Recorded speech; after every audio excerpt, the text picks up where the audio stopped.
Hello there, you're now with me, Handy Gui for TVS News at 5. Let's get to the top stories.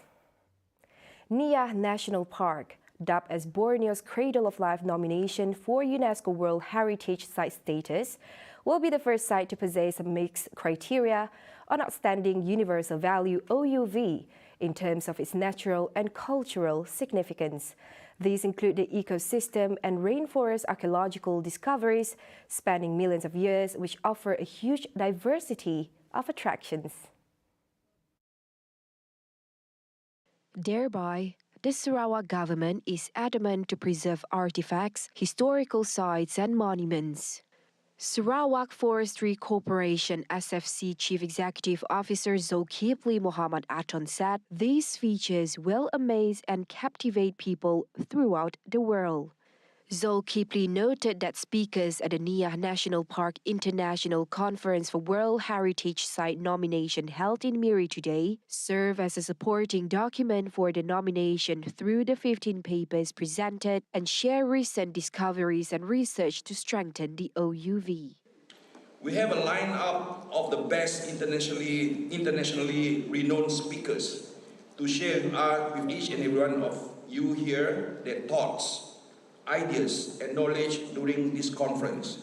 Hence, with the gathering of the great minds, this conference will indeed open up a plethora of opportunities in exploring key issues in heritage and nature conservation and ultimately pave ways in ensuring the sustainability of biodiversity, culture and heritage is safeguarded for years to come. The nomination dossier is scheduled for submission for the World Heritage Committee by February 2023. It's about 6 months. Yeah. Hence, this is a very strong indicator for us to step up our game and unite to do our utmost best to ensure NIAH National Park would be Sarawak's second UNESCO World Heritage Site as per its counterpart, the Gunung Mulu National Park, which was listed in UNESCO World Heritage Site in the year 2000. He said so during his welcoming speech at the conference, which was officiated by Minister of Tourism, Creative Industry and Performing Arts Sarawak, Dr. Sri Abdul Karim Rahman Hamzah. He pointed out that apart from biodiversity conservation, one of SFC's core thrusts is to develop, enhancing, as well as promote nature-based and community-based ecotourism products in its quest to position Sarawak as the #1 preferred tourist destination. Thus, it is befitting for SFC to collaborate with the Sarawak Museum Department as the custodian of archaeological sites, monuments, and cultural landmarks to ensure NIAH National Park is listed as a UNESCO World Heritage Site. Designating NIAH National Park as a World Heritage Site is a timely initiative that would further strengthen Sarawak's capacity in heritage protection and the development of world-class conservation practices. Premier of Sarawak, Datuk Patinggi Tan Sri Abang Johari Tun Openg stressed that listed site may receive assistance in its conservation under specified circumstances and global recognition that would promote sustained, inclusive and sustainable economic growth to the surrounding community of NIAH. This is the reason why Sarawak places a high priority on getting NIAH National Park to the UNESCO World Heritage Site list, as this designation can significantly increases the awareness among general public and related organizations, which will do wonders for heritage appreciation, education, creativity, and nation building. This was expressed by Abang Johari, whose text speech was read by Minister of Tourism, Creative Industry and Performing Arts Sarawak, Datuk Sri Abdul Karim Rahman Hamzah at the International Conference on NIAH National Park for World Heritage Site nomination held at Pullman Miri today. He added that given NIAH's outstanding universal values, it is the responsibility of all to preserve, maintain, rehabilitate, and share it with the world as our contribution in understanding the progression of world's human history. For a place like NIAH National Park, which has some of Southeast Asia's most important archaeological sites, geoheritage and natural ecosystem, it is only natural that the state government works to get NIAH National Park designated as a UNESCO World Heritage Site.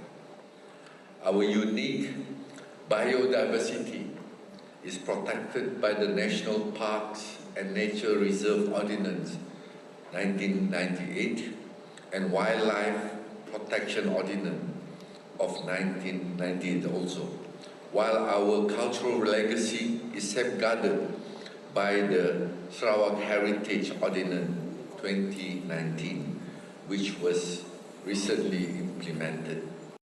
Abang Johari hopes that this conference serves as an opportunity and one of the many steps required towards the sharing and exchanging of knowledge, ideas, and experiences that can ensure the preservation of the state's heritage.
Hello there and welcome back.